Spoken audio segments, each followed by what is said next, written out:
কলকাতা থেকে জয়পুর হোক, ভোপাল কিংবা রায়পুর, দূরত্ব সর্বনিম্ন 1000 কিলোমিটার থেকে সর্বোচ্চ প্রায় 1500 কিলোমিটার। কিন্তু এই তিন রাজ্যের ফলাফল ছাপ ফেলেছে এই রাজ্যেও। শেষ কবে গোষ্ঠীদ্বন্দ্বে জীর্ণ প্রদেশ কংগ্রেসের এই ঐক্যবদ্ধ চেহারা দেখা গিয়েছে তা অনেকেই বলতে পারবেন না। এক মঞ্চে অধীর, সোমেন, দীপা, মান্নান, আর এক মঞ্চে রাজ্যের সব নেতাকে আনতে পেরে রীতিমতো উচ্ছ্বসিত দেখালো পড়শি রাজ্যের সাংসদ তথা কংগ্রেসের রাজ্যের দায়িত্বপ্রাপ্ত পর্যবেক্ষক গৌরব গগৈকে। आज ये कांग्रेस का जो मंच है, ये मंच से हम यहाँ पे ऐलान कर देते हैं कि कांग्रेस को अब तुम ना कमजोर सोचो, कांग्रेस आ रही है। जिस प्रकार से दिल्ली में सरकार बनेगी, आने वाले समय में बंगाल में भी सरकार बनेगी। লোকসভা ভোটের আগে বিজেপির থেকে 3টি রাজ্য ছিনিয়ে নিতে পেরে আত্মবিশ্বাসে ফুটছে কংগ্রেস। এবার তাদের নজর বাংলার দিকে, আর তাই তৃণমূলকেও হুঁশিয়ারি দিতে ছাড়লেন না রাহুল ঘনিষ্ঠ গৌরব। यहाँ पे बढ़ते हुए कांग्रेस पार्टी की शक्ति को देख के टीएमसी खुश नहीं है।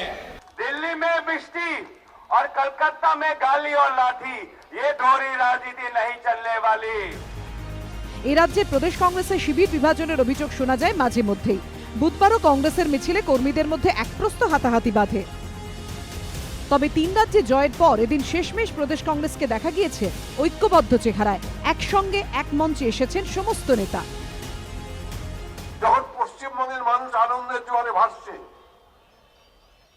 তখন পশ্চিমবঙ্গের শাসন ক্ষমতায় যারা আছে তারা ঘরের কোণে ডুকরে ডুকরে কাঁদছে, ভাবছে কি হলো, ভারতবর্ষের মানুষ তো আমাকে গ্রহণ না করে রাহুল গান্ধীকে গ্রহণ করে। আমি তো চেয়েছিলাম কংগ্রেসকে সাইন আউট করে দিতে, আমি তো বলেছিলাম বিরোধী মুক্ত গণতন্ত্র প্রতিষ্ঠা করতে। ভারতবর্ষের মানুষ কোন গণতন্ত্রকে প্রতিষ্ঠা করবে? তবে কংগ্রেসের এই চনমনে চেহারা দেখেও অনেকেই প্রশ্ন তুলছেন, রাজস্থান, মধ্যপ্রদেশ বা ছত্তিশগড়ে তাদের জয়ের প্রভাব কি বাংলায় আদৌ পড়বে? তিন রাজ্যে জিতে কি এ রাজ্যেও নতুন করে অক্সিজেন পাবে কংগ্রেস? অনামি মুখ নিয়ে ছত্তিশগড়ে বিজেপিকে হারানোর পর কি বঙ্গেও পালাবদলের স্বপ্নে ঝাঁপানোর স্বপ্ন দেখবেন সোমেন, অধীররা? বিজেপির গলায় অবশ্য এই নিয়ে কটাক্ষের সুর। কংগ্রেসের ভবিষ্যৎ কি আছে? আজকে বর্তমানটাই কংগ্রেস আছে, অতীত ছিল, বর্তমানে আছে। জানি না 19 সালে কী হবে, আদৌ জিততে পারবে কিনা একটাও সিট। সেটা কংগ্রেসের সামনে বড় একটা প্রশ্নচিহ্ন আছে। পশ্চিম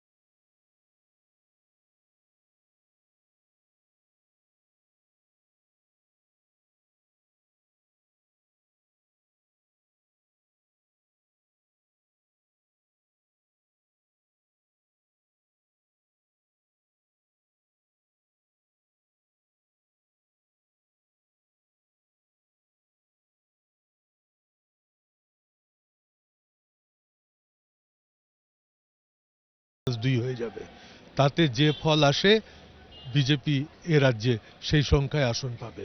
পশ্চিমবঙ্গে সফল হবে না। এখন অমিত শাহকে দিয়ে, মোদিকে দিয়ে সভা করাবে না। এক্ষুনি 16 তারিখে যেটা মোদিজির সভা করার কথা ছিল সেটা করবেন বলে আমার মনে হয় না।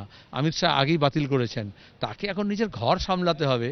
মানুষ যারা ভেবেছিলেন যে তৃণমূলকে সরানো কম্য নয় বামপন্থীদের, তাহলে বিজেপি সাহায্য লাগবে, এখন বুঝেছেন যে বিজেপি আর তৃণমূলের তফাৎ নেই।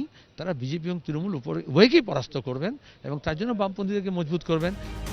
বিজেপি অবশ্য এমনটা মানতে নারাজ। 70-এর দশকে বার্সেলোনার কোচ ছিলেন ইয়োহান ক্রুইফ। যখন রিয়াল মাদ্রিদের কাছে উনি হেরেছিলেন, উনি বলেছিলেন যে we shall win because of this loss. তো আমি বলছি উই শ্যাল উইন 2019, তাতে কখনো কোয়েশ্চেন মার্ক ছিল না। Because of this loss now it's more confirm যে 2019-এ আমরা ডেফিনেটলি জিতব। সিপিএম কংগ্রেসের উপর আস্থা নেই, আর সিপিএম যে লং মার্চ, শর্ট মার্চ করছে, তাতে আমরা বুঝতে পেরেছি সেই 70-80 বছরের নেতারা কষ্ট করে রোদ্রে হাঁটছেন। আর একটুখানি আমরাও খবর পাচ্ছি যে তাদের অক্সিজেন বাড়াবার জন্য টিএমসির লোকজন দিয়ে সহায়তাও করছে, যে সিপিএমটা যদি বেঁচে থাকে তাহলে বিজেপির হাওয়াটা কাটা যাবে। মানুষ বোকা নয়, মানুষ বোঝেন বলেই পরিবর্তন করেছেন বাংলায়। আবার পরিবর্তন তারাই করবেন, তারা সমস্ত কিছু দেখছেন, আর তাদের আমাদের উপরে আস্থা আছে। লোকসভা ভোটে রাজ্যে 22টি আসনে জয়ের টার্গেট নিয়েছে বিজেপি। অন্যদিকে তৃণমূলের লক্ষ্য 42-এ 42। নিজেদের শক্ত তিন গড়ে বিপর্যয়ের পর কি সেই লক্ষ্যে ঝাঁপানোর মতো মনোবল জোগাড় করতে পারবে রাজ্য বিজেপি? উত্তর দেবে সময়। আশাবুল হোসেন, বিজেন্দ্র সিংহ, অর্ণব মুখোপাধ্যায়ের রিপোর্ট, এবিপি আনন্দ।